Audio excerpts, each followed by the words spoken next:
Amém, irmãos. Vamos sentar nesse momento. Vamos abrir a palavra de Deus na carta de Paulo aos Colossenses, no capítulo 3. Capítulo 3, versículos 18 ao 21.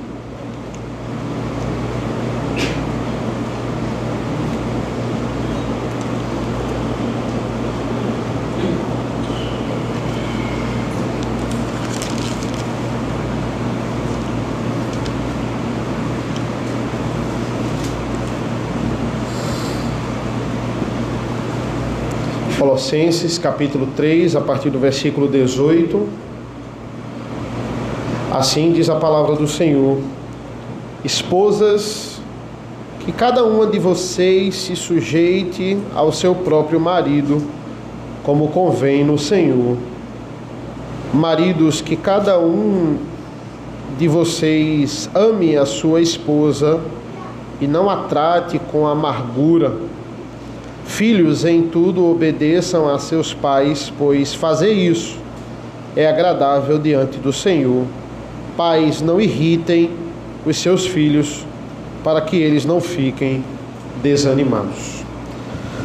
Senhor nosso Deus, nosso Pai, te agradecemos pela leitura da palavra. Quão preciosos são esses versículos e diretos na aplicação para as nossas vidas, para vidas nos nossos lares. Nos abençoa na exposição desses versículos, nos abençoa nesta manhã, em nome do teu Filho amado Jesus. Amém. Irmãos, a gente está na parte mais prática da carta de Paulo aos Colossenses, e aqui, só recapitulando, ele está falando de 3 grandes mandatos. Mandatos que Deus deixou para a humanidade: o mandato espiritual, o mandato social ou familiar, e o mandato cultural. Eu diria que o versículo 10 é o versículo-chave desse capítulo 3 de Colossenses. O versículo 10 nos diz assim: E se revestiram da nova natureza que se renova para o pleno conhecimento, segundo a imagem daquele que a criou.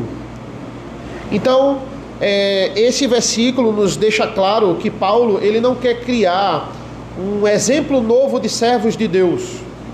Ele tem um novo modelo aqui, uma coisa revolucionária que vai mostrar agora um padrão de obediência. Não, ele quer restaurar o que foi perfeito antes da queda.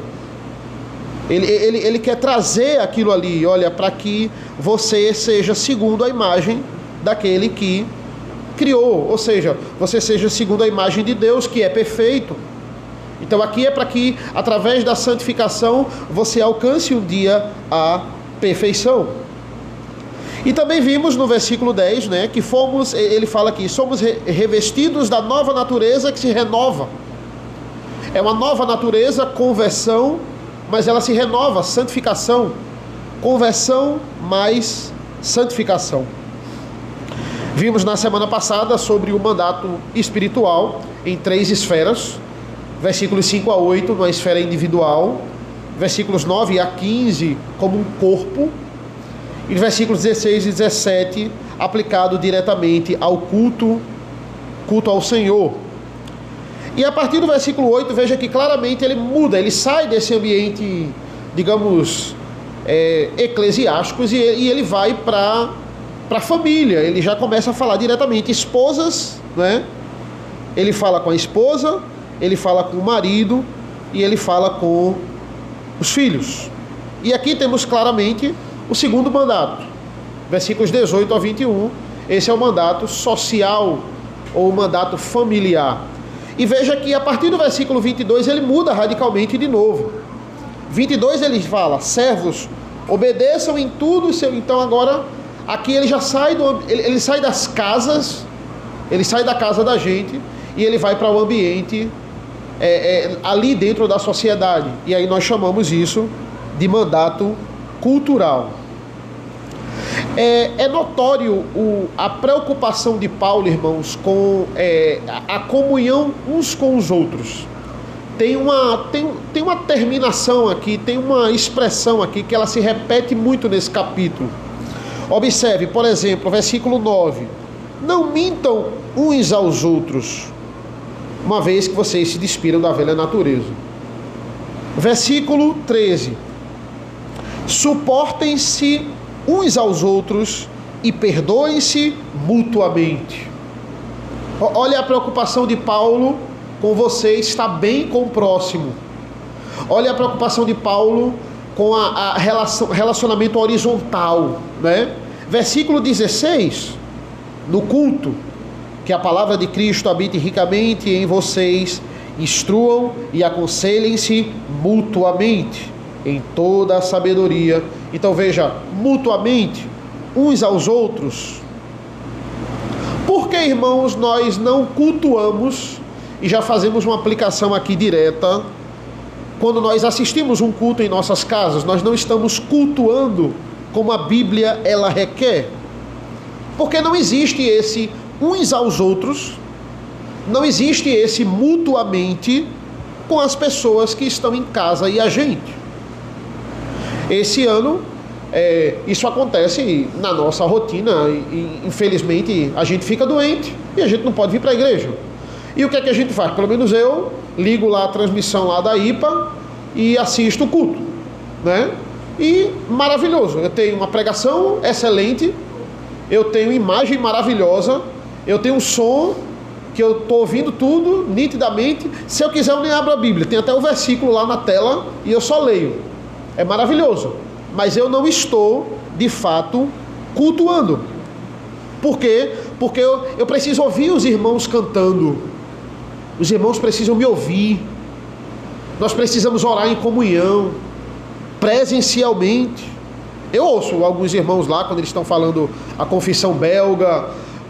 No meu caso foi a confissão belga. Quando eles estão orando, eu estou ouvindo. Eu ouço algumas pessoas, mas isso não é igual a estarmos juntos. É claro que, em primeiro lugar, é a adoração ao Senhor e é assim que Ele requer presencialmente. Mas Paulo ele está dando prioridade não a uma relação primeiramente vertical.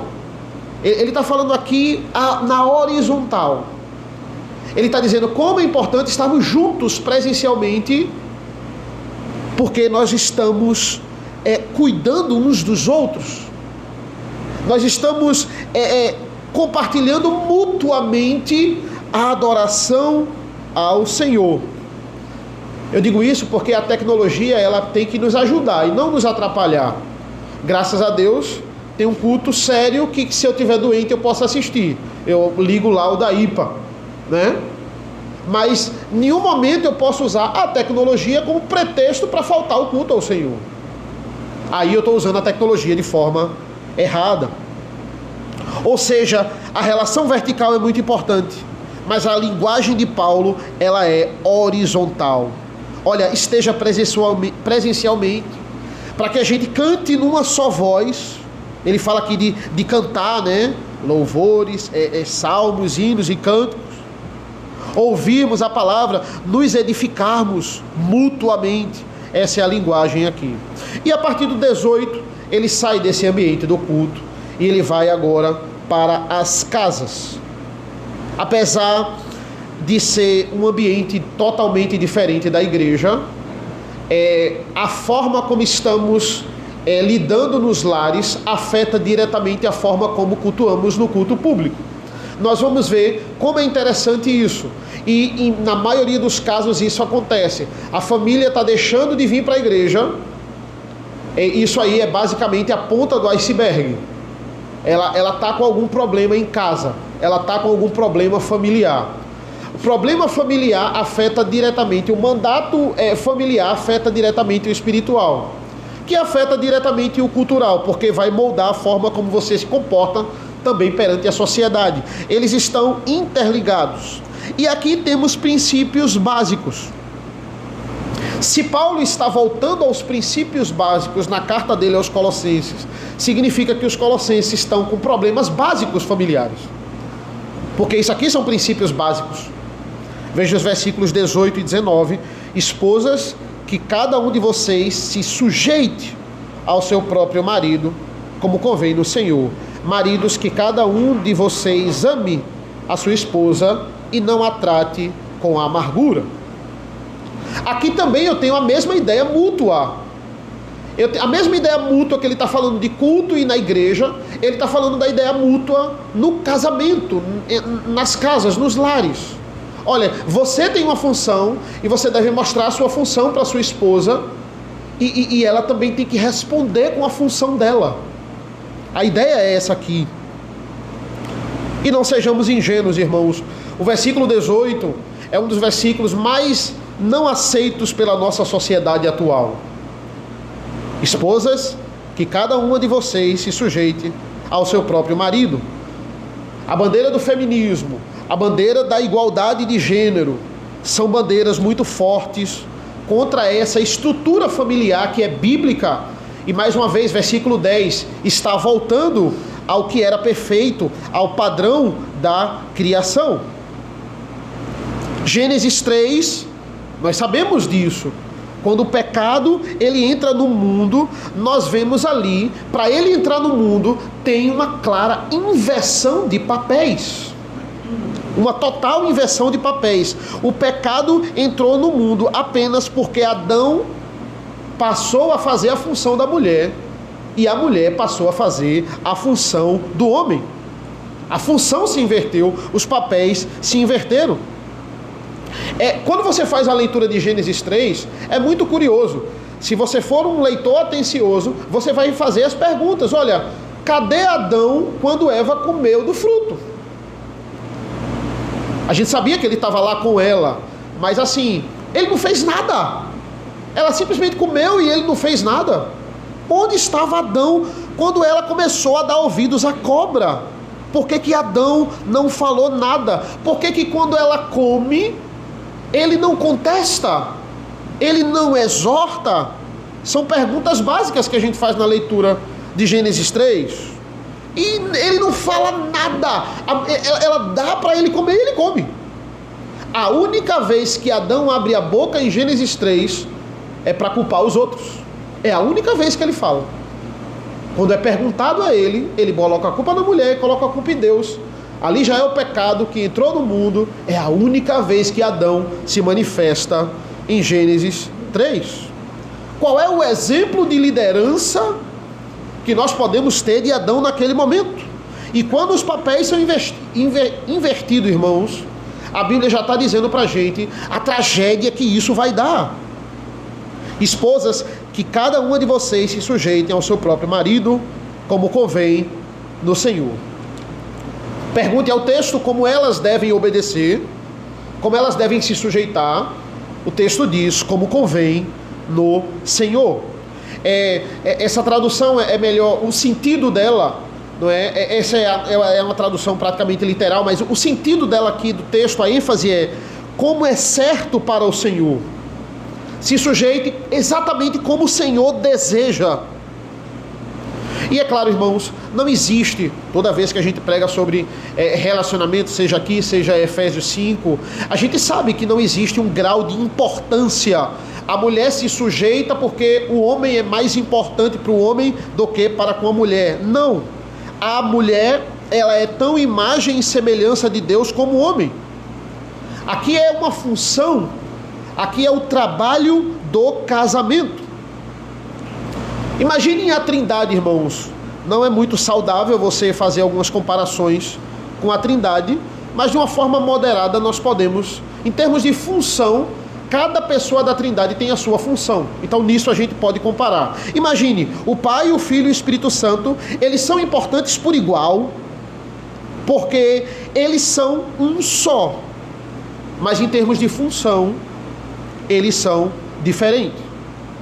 Mesmo sendo o próprio Deus, o Filho, quando encarna, diversas vezes, ele mostra a sua direta sujeição ao Pai. Eu estou sujeito ao Pai. Maior é o Pai. E o Espírito Santo cumpre as ordens e as deliberações do Pai e do Filho, sem qualquer ressentimento, sem achar que ele é menos importante por causa disso. O próprio Deus, ele se apresenta como Pai. E vocês são os meus filhos. E eu tenho o meu filho unigênito, que vem morrer pelos meus outros filhos, os eleitos de Deus. Deus não privilegia os maridos. Ele vai dizer assim no 19: maridos, que cada um de vocês ame a sua esposa e não a trate com amargura. Duas ordens que Paulo aqui fala para os homens. Primeiro, ame a sua esposa. Segundo, não a trate com amargura. Primeira ordem já é muito difícil. Amar. Por que é muito difícil? Porque quando a gente vai ver os complementos da palavra de Deus, nós temos que amar como Cristo amou. E Cristo fez o quê? Ele simplesmente deu a sua vida pela igreja. Então você tem que amar a sua esposa até a morte. Esse é o nível do amor, como Cristo fez com a sua igreja. Esse primeiro já não é fácil. Por que vem ainda um segundo, não é? Não a trate com a amargura. Se Adão tivesse cumprido a sua função de homem, tivesse visto aquele diálogo totalmente incomum de um animal conversando com a sua esposa, tivesse afastado a cobra, tivesse acabado com aquele diálogo, resolvido o problema, o pecado não entraria no mundo. Tivesse protegido a sua esposa, mesmo que ele morresse, não ia morrer porque não tem pecado. Então podia, não sei, se machucar, mas morrer não é? Mas afastado ali e imposto ali a sua autoridade, o pecado não teria entrado no mundo. E aí ele vai dizer: ame a sua esposa e não a trate com amargura. E é muito interessante esse termo, irmãos, porque isso diz respeito à tendência dos homens de constantemente tratar a sua esposa com amargura. Isso vem por quê? Porque muitas vezes o homem se acomoda com a sujeição dela. A tendência natural do nosso pecado é se acomodar com a sujeição, e a gente quer mais sujeição. A gente pede mais sujeição. A mulher, ela se torna submissa muitas vezes, ela cumpre o papel dela, e o seu pecado quer ainda mais. Ela está submissa, a pessoa está ajoelhada, você quer que a pessoa beije o chão. Porque essa é a nossa tendência natural. Aqui também é melhor traduzido, né, quando ele diz assim: não a trate com amargura. Ele diz assim: não se exceda, não ultrapasse o limite dessa liderança. Muitos ultrapassam o limite. Muitos confundem submissão com humilhação. Ah não, ela tem que se humilhar mesmo aí perante mim, porque eu sou o líder. Se o marido é o líder, em primeiro lugar ele precisa ser amável. Em primeiro lugar ele precisa ser gentil com a sua esposa. Esse é o padrão restaurado. Esse é o padrão aqui do versículo 10. A forma como nós devemos tratar a nossa esposa em casa. E também faz parte do mandato social os filhos. Os filhos têm direitos e deveres. Os filhos têm obrigação aqui.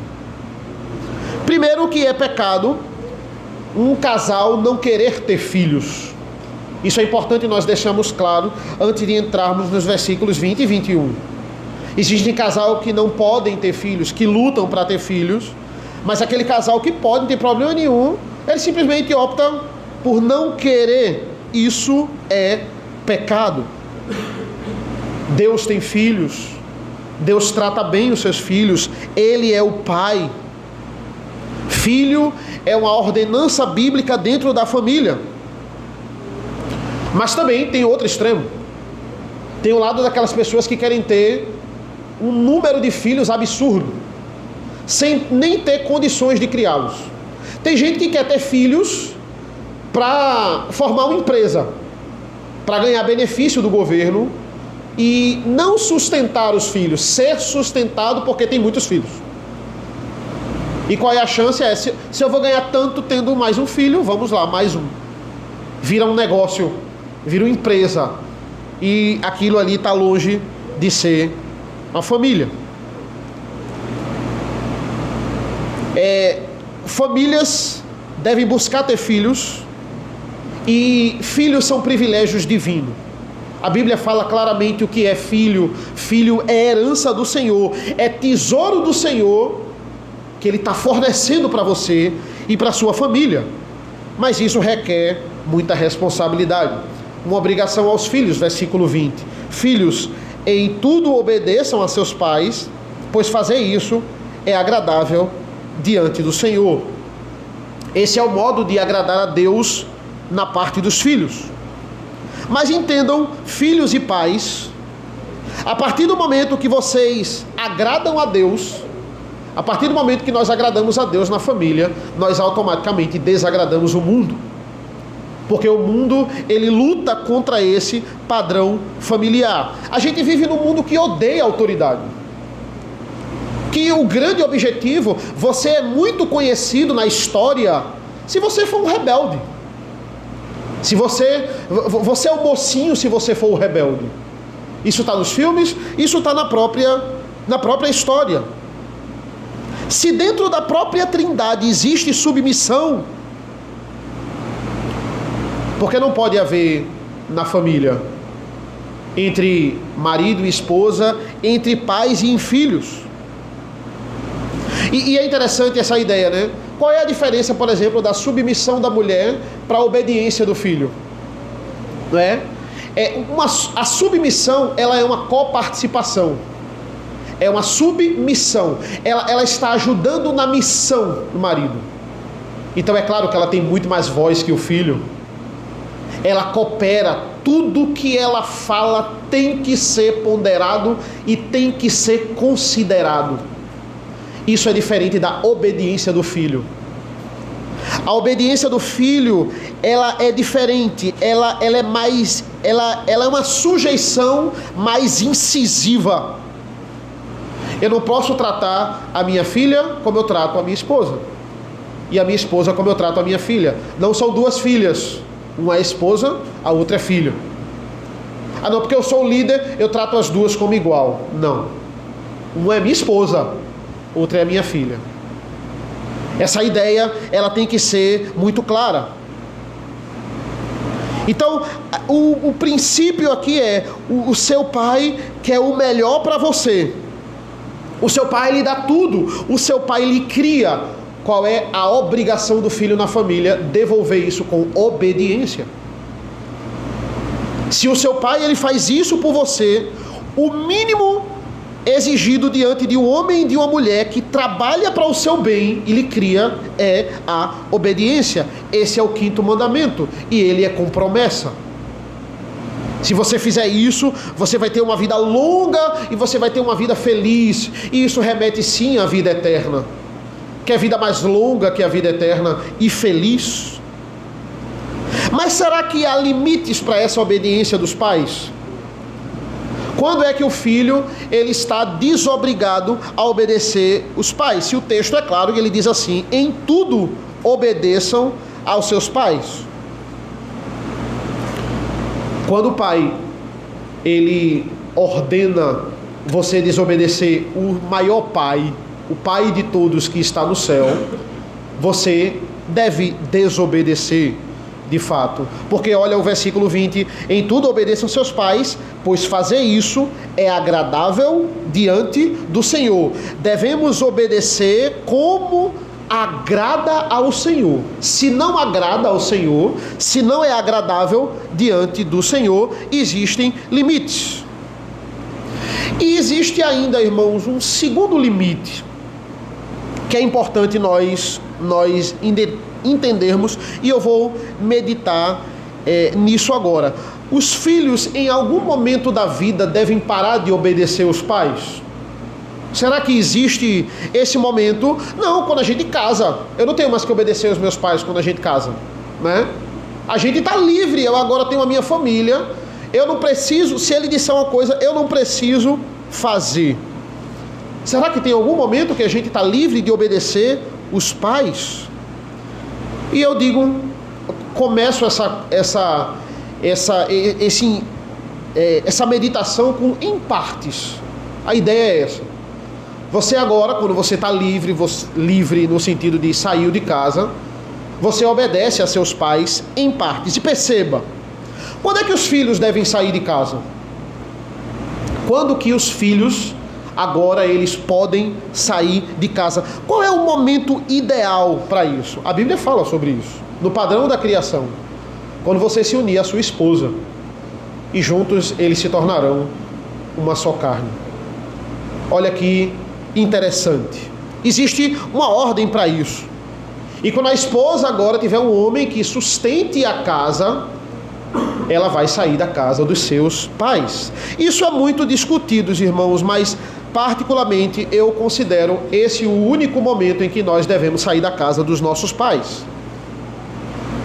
O filho e a filha devem sair da casa dos pais quando eles forem de fato ali constituir famílias. Eu falo isso porque essa é uma ideia muito forte nos Estados Unidos, por exemplo. Nos Estados Unidos é uma vergonha você ficar na casa dos pais depois que você passa pela faculdade. E essa tendência do brasileiro imitar tudo que o norte-americano faz. Tudo que eles fazem está certo. Então, se eles fizeram, a gente tem que fazer. E o que está acontecendo? Muitas pessoas perdendo seus filhos para Satanás na faculdade. Muitos pais perdendo seus filhos para Satanás no ambiente da faculdade, porque no ambiente da faculdade ele é moldado e agora ele não tem mais o convívio nenhum dos pais e vai demorar para ele casar e talvez ele nem case. Isso acontece muito. Eu não quero perder a minha filha para a faculdade, eu não quero perder a minha filha para essas ideologias. Eu não vou perder a minha filha para uma amizade errada que ela está recebendo em casa, na casa dela, porque ela saiu de casa e ela não tem maturidade nenhuma. Minha filha vai sair de casa quando ela encontrar um verdadeiro homem que sustente ela e eles tenham uma família aos pés do Senhor. Aí sim ela está pronta para sair de casa. Eu estou ensinando a minha filha a obedecer aos pais, eu estou tentando mostrar a ela o padrão de marido e o padrão de pai, a mãe está tentando mostrar a ela o padrão de esposa e o padrão de mãe, para depois ela sair de casa e morar sozinha. Não precisa disso, irmãos. Fica na casa do pai. Papai cuida, papai espanta os lobos, até estar morando com ele. Aí fica o questionamento: pastor, e quem mora fora? Quem vai estudar fora? Então, a pessoa vai estudar fora, vai receber uma proposta de emprego. Minha filha não casou ainda, meu filho não casou ainda. Recebeu uma proposta de emprego, vai para os Estados Unidos, vai para outro país, e aí? Ele vai ter que morar só. Tudo bem, pode morar só, não é pecado isso não, irmãos. Também a gente não pode ser extremista. Receber uma proposta de emprego, receber uma oportunidade de estudar fora e ali acrescentar o seu currículo, passar um bom tempo ali fora e vai ter que morar só, não tem problema, não é pecado isso. Mas ali não é o lar dele. Ali não é o lar dela. Ela vai morar fora, mas quando ela estiver de férias, ela volta para casa dela, para casa dos pais.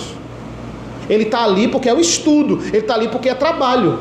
Ele tem que entender que ele vai mudar de lar quando ele casar. Vai ter que ficar ali por causa do estudo. Mas eu só vou desfazer o quarto da minha filha quando ela casar. Enquanto isso, ela pode estar em qualquer lugar do mundo. Ela vai ter o lar dela. Ela vai ter a casa dela. Isso é importante. Entenda, desse momento em diante, quando a filha sai de casa, constitui família, ela agora tem o seu marido, eles vão ter a regra deles. Essa obediência a mim, ela não passa a ser mais total. Ela agora é uma obediência, ainda continua, mas ela é parcial. Por quê? Porque a Bíblia fala que nós sempre devemos honrar os nossos pais. Até eu morrer, ela sempre vai ter que me honrar. E essa honra, ela não tem limites. Mas agora, é claro, ela toma as próprias decisões com seu marido. Ela agora está na sua casa. Ou seja, nós dizemos que a obediência absoluta, ela me presta agora, porque ela mora comigo. Mas ela cessa. No futuro, essa obediência, ela vai ser parcial, porque agora são casas, são lares diferentes. Os nossos filhos, entendem, irmãos? Saindo de casa ou em casa, eles vão ter que nos ouvir. eles sempre vão ter que considerar o nosso conselho. É a partir do momento em que a ordem se transforma em conselho. Tudo agora vai ser conselho. E sempre ouça o conselho dos seus pais.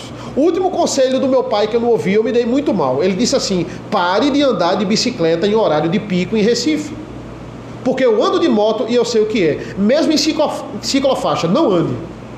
Que nada. Eu sei, ciclofaixa ninguém invade não. Vai dar tudo certo.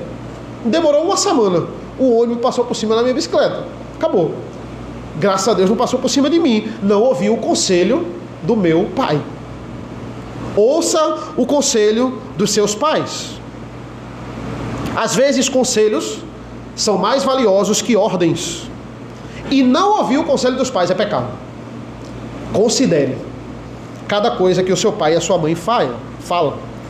Versículo 21, pais, não irritem os seus filhos para que eles não fiquem desanimados. É claro que Paulo ele não ressalta isso aqui, porque esse talvez não é o grande problema aqui dos Colossenses nesse quesito familiar. Ele não ressalta, por exemplo, o ensino, né? A prática do ensino, como o ensino, o discipulado, ele deve fazer parte dos nossos lares, né? Paulo está falando aqui do problema específico da carta, mas é claro que é um grande mandamento nós ensinarmos os nossos filhos, porque qual é a ideia que a gente entende? Diferente de alguns métodos que são colocados em escolas e muitas vezes a gente entende que o nosso filho é incapaz de produzir uma boa educação por si só. Eu não posso deixar o meu filho ele andar com as próprias pernas. Nós entendemos isso, que o nosso filho é completamente incapaz. E aquilo que é de bom não vai vir de dentro dele, vai vir de fora. É externo. Ou seja, a palavra de Deus, a nossa instrução, o nosso exemplo, o nosso altruísmo. Então isso vai de fato moldar o nosso filho para que ele obedeça a esses mandatos aqui no futuro. Nós entendemos que são nossos filhos, mas eles não são anjinhos. Eles são pecadores e eles são humanos como nós, então sujeitos à falha, como todos nós. E é interessante porque muitas vezes se inverte esse valor. Existem pais que só querem corrigir, mas não querem ensinar. E isso é levantar, irritar os filhos. É isso que ele está falando sobre irritar os filhos e deixar eles desanimados. É quando o pai só quer corrigir, mas ele não quer ensinar. A correção, ela vem depois do ensino. Não dá para corrigir o meu filho se ele não sabia que não era para fazer. Ele precisa ser instruído. A correção sem ensino só vai produzir mais pecado, só vai produzir mais estutícia. Mas para os crentes que ensinam seus filhos, a correção, a vara da disciplina, como é dito lá em Provérbios, ela é necessária. Essa lei, a lei da palmada, não pode mais bater nas crianças, né? Isso nos atrapalha, porque nós somos eleitos que criam nossos filhos e muitas vezes eles precisam ser disciplinados. Isso nos atrapalha. Mas o povo do mundo não atrapalha, não. Essa lei da palmada é boa para o povo do mundo. Por quê? Porque eles não ensinam. Eles só querem corrigir. Quando está tarde demais, eles querem prender o menino dentro de casa. Aí essa lei da palmada realmente é boa para eles. Mas para a gente que cria, de forma nenhuma. Quem não ensina não tem o direito de corrigir. Por quê? Porque vai bater numa pessoa que não teve a instrução. A correção, ela é necessária, irmãos, a gente sabe disso. Ela é necessária em alguns momentos. Você conhece seu filho. Você sabe exatamente quando o seu filho não sabia que aquilo não era para ser feito, por isso que ele fez. E você sabe quando o seu filho olha para você e faz. Para dizer assim, eu faço na sua cara. O filho faz isso. Ele testa você.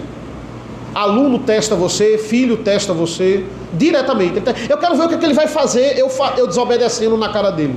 É aí que serve a vara da disciplina. E ela é muito necessária. E ela tem que ser usada. Porque senão, o seu filho, ele vai crescer achando que ele pode fazer o que ele quiser. E não tem coisa pior para você fazer com o seu filho deixando ele crescer, achando que ele pode fazer o que ele quiser, ele vai ser massacrado pelo mundo. Ele vai ser massacrado pela sociedade. Porque ele vai entrar num grande choque, num grande problema, uma possível depressão, quando ele querer fazer as coisas e ele não puder. Você vai acabar com o seu filho se você não discipliná-lo. E a culpa vai ser minha, porque eu pequei, porque eu fui omisso nisso. Porque a famosa vara da disciplina, ela é necessária. Porque segundo Provérbios, isso gera a não proliferação da estutícia. Ensino e disciplina são aspectos básicos da lei divina. Mas a ênfase do texto é interessante. Ele diz: pais, não irritem os seus filhos, para que eles não fiquem desanimados. É interessante essa palavra aqui que ele diz, desanimados. Qual é o foco aqui de Paulo? Não exagere na repreensão. Não passe do ponto. Por quê? Porque quando o pai passa do ponto em termos de exortação, quando ele exagera nisso, isso vai fazer o filho ficar desanimado. A ênfase mais de Paulo aqui é uma exortação verbal. Ele está falando muito de reclamação. É claro que disciplina entra nisso, você bater tanto no menino a ponto de espancar ele. Mas aqui ele está dizendo, olha, a verbal. É quando existe um excesso de repreensão, é meio que causa um efeito rebote no seu filho. Ao invés dele aprender, ele fica desanimado. Por quê? Porque ele começa a entender, poxa, nada de suficiente que eu faça, é suficiente para agradar os meus pais. O pai, ele só fala, ele só expressa, ele só abre o coração dele para reclamar com o filho. Quando o filho obedece, ele fica calado. Quando o filho faz uma coisa de errado, existe aquilo ali. Entenda, veja, não é tudo que o meu filho tem que fazer, eu tenho que elogiar. Porque senão ele vai ficar viciado no elogio. Né? E ele também tem que entender, não é isso. Não é tudo que ele vai fazer de bom que ele vai ter que ser elogiado. Então, não, tudo que ele faz de bom, elogio. Não. Mas a única vez que o pai se dirige para o filho, que a mãe se dirige para o filho, é para a repreensão, isso vai dizer, não tem sentido eu obedecer o meu pai. Não tem sentido. Ele vai reclamar, se eu fizer certo, ele não vai nem ligar. Isso vai gerar o que nele? Vai gerar total desânimo. Desânimo nele. Paulo está enfatizando isso aqui. Quando o filho entender que os seus pais nunca estão satisfeitos, vai gerar desânimo. E nós somos os primeiros que devemos animar os nossos filhos. Os homens são os líderes da casa, a mãe está ali com a filha. Nós somos os primeiros a incentivar os nossos filhos.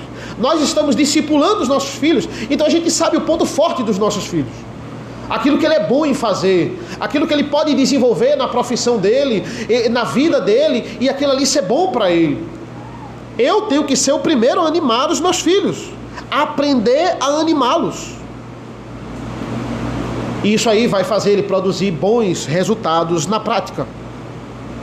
A ausência de repreensão ou repreensão extrema, como eu já disse, eu acredito que ambos igualmente são prejudiciais.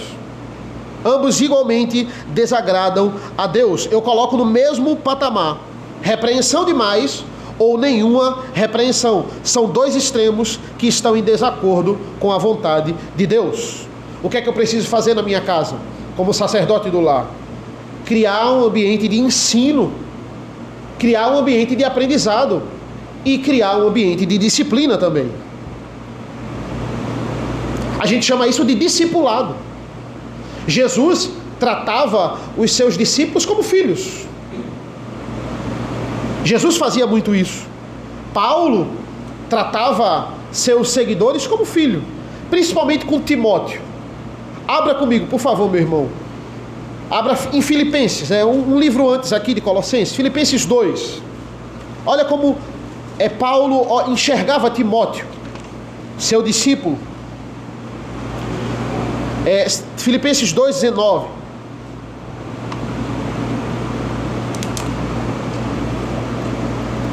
Diz assim a palavra do Senhor: espero no Senhor Jesus enviar-lhes Timóteo o mais breve possível, a fim de que eu me sinta animado também ao receber notícia de vocês, porque não tenho ninguém com esse mesmo sentimento e que se preocupe tão sinceramente por vocês. Todos os outros buscam os seus próprios interesses e não os de Jesus Cristo. Quanto a Timóteo, vocês conhecem o seu caráter provado, pois serviu ao Evangelho junto comigo, como um filho trabalha ao lado do pai. Paulo estava preso aqui em Filipenses, assim como estava preso em Colossenses também. Mas a gente não sabe. Filipenses a gente tem certeza, foi na primeira prisão dele, lá em Roma, prisão domiciliar. Colossenses a gente não sabe se foi a primeira ou a segunda, provavelmente a segunda. Mas Paulo não tinha como ir aos Filipenses, como ele não tinha como ir aos Colossenses. E ele diz: olha, eu estou enviando o meu melhor. O melhor exemplo de altruísmo que eu tenho, vivo, que convive com vocês aqui, é Timóteo. Eu estou levando para vocês o meu filho. Ele é como se fosse um filho para mim. Olha o tratamento daquele que Paulo discipulava. E entenda, irmãos, Paulo estava levando a carta através de Timóteo para os filipenses, e essa carta tinha a doutrina da humilhação e da exaltação de Cristo. O maior exemplo de todos estava na carta, que era Cristo. Eu tenho aqui, ele fez tudo isso, e o que vocês devem ter diante da doutrina da humilhação e da exaltação de Cristo? Tem o mesmo sentimento de Cristo Jesus. Porque qual era o maior problema de Filipenses? Eles estavam fazendo tudo por partidarismo e vanglória. Essa é a acusação que Paulo coloca na carta. Então, olha, eu estou levando o maior exemplo, é Cristo, está aqui, detalhado na carta. Mas eu estou levando também um exemplo vivo que está convivendo com vocês. Aqui, pessoalmente, de fato. Claro que Cristo é um exemplo vivo. Ele vai refletir através do testemunho dele. E entenda, Timóteo não era mais altruísta do que Paulo. Sejamos francos. Timóteo não tinha uma evidência maior do que Paulo. Se Timóteo tivesse uma evidência maior do que Paulo, ele estava preso igual a Paulo. Ele não tinha a evidência. Timóteo não brilhava tanto como Paulo, não ficava tão em evidência, não era tão famoso como Paulo. Senão ele estava preso igual a Paulo. Timóteo era baixinho em termos de evidência. Mas naquele momento, os filipenses precisavam de alguém baixinho para andar abaixo do radar, para não ser detectado e causar o mesmo efeito no testemunho. No ministério a gente precisa de gente de todas as estaturas, e todos são importantes. A ideia é essa. Esse é o tratamento de Paulo para com Timóteo. Esse é o meu filho. Ele é o meu filho. Jesus andava com os discípulos pelo caminho, assentando pelas casas. Jesus cumpriu, irmãos, Deuteronômio 6 na vida dos discípulos. Jesus inculcava a lei na mente dos discípulos. E nós, pais, devemos ter essa mesma visão. Não são apenas crianças que colocamos no mundo, são discípulos. Em primeira instância, do Senhor Jesus, depois nossos discípulos. O discipulado, ele só é efetivo se você na sua casa, como sacerdote do lar, como auxiliadora, você cria um ambiente de amor, um ambiente de exemplo. Porque mostrar é tão importante para o filho como falar. É importante. Não adianta você falar para o seu filho. Se ele está vendo o exemplo errado em você, ele não vai obedecer. Jesus fazia isso. Jesus agia e Jesus ensinava. Ele sempre mostrou como viver, como praticar os seus ensinos. Ele fazia isso através da sua vida. Porque só falar e não agir não vai produzir o ensino desejado. E os nossos filhos, já falei isso várias vezes, principalmente lá em Provérbios. Os nossos filhos, eles são esponjas. Ele sempre está atento ao que a gente está fazendo, ao que a gente faz. É longe das pessoas, dentro das nossas casas, sem altruísmo, não tem como a gente discipular. É através do ambiente de respeito, de amor, que a lei, de fato, é inculcada na cabeça das nossas crianças. E o que é que isso requer de nós como pais? Isso requer uma coisa que em maior instância foi cobrado de Cristo, e Ele cumpriu perfeitamente. Isso requer sacrifício, uma grande dose de sacrifício. E eu termino com isso. A vara da disciplina, ela é muito boa. A vara da disciplina é imprescindível em alguns momentos. Mas tem algo melhor que a vara da disciplina. O próprio autor de Provérbios vai dizer isso. Abram comigo, por favor, Provérbios 22:15.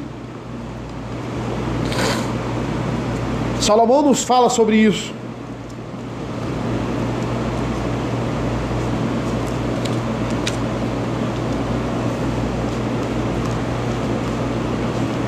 Provérbios 22, capítulo 15, versículo 15. Um versículo muito famoso, vai dizer assim: a tolice está ligada ao coração da criança, mas a vara da disciplina a afastará dela. Agora abra, por favor, em Provérbios 17:10. Provérbios capítulo 17, versículo 10. Vai dizer assim: uma repreensão cala mais fundo em quem tem juízo do que 100 chicotadas no insensato. Ele está dizendo, a vara é eficiente, mas tem algo mais valioso do que 100 chicotadas nas costas do insensato. É o discipulado, é a boa repreensão.